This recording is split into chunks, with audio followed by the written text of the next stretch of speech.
వృషభ రాశి వారు ఈ వారం ఆరోగ్య విషయాల్లో మంచి ఫలితాలను పొందుతుంటారు. అనారోగ్య సంబంధమైనటువంటి భావనలు అన్నీ కూడా నెమ్మది నెమ్మదిగా తగ్గిపోతూ ఉంటాయి. ఆదాయ మార్గాలను పెంచుకోగలుగుతారు. గౌరవాలు కూడా కలిసి వస్తుంటాయి.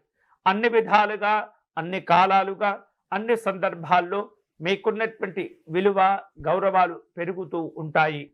ఈ వారం చాలా వరకు కూడా ఎప్పటి నుంచో అనుభవిస్తూ ఉన్నటువంటి కొన్ని రకాల సమస్యల నుండి బయటపడగలుగుతారు.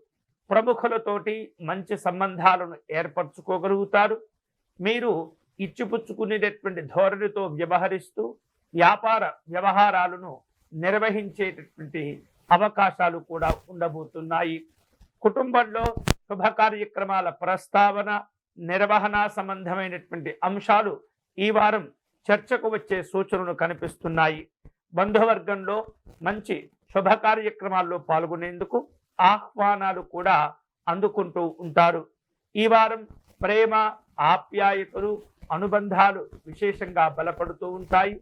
వ్యవహారిక విషయాల్లో విజయాలను కూడా సాధించుకుంటారు. వృషభ రాశి వారు ఈ వారం ఉద్యోగ విషయాల్లో మీకున్నటువంటి పలుకుబడిని ఉపయోగించుకుంటారు. అధికారిక పరమైనటువంటి హోదా, గౌరవాలను కూడా పొందే సూచనలు ఉన్నాయి. ఆస్తి వ్యవహారాలు, ఆర్థిక వ్యవహారాలు సాఫీగా జరుగుతూ ఉంటాయి. వాటి వలన ప్రయోజనాలు కూడా కలిసి వస్తుంటాయి.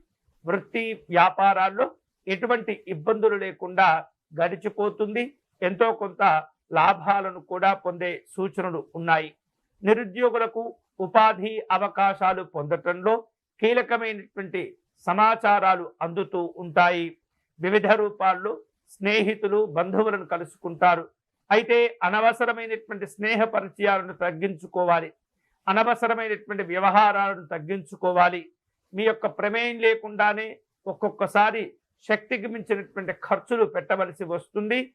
ప్రలోభాలకు లొంగకూడదు.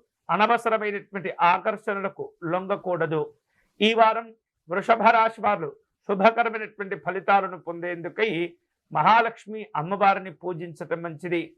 అష్టలక్ష్మి స్తోత్రమును పారాయణం చేయటము, అమ్మవారిని గులాబీ పుష్పములతో పూజించటం మంచిది.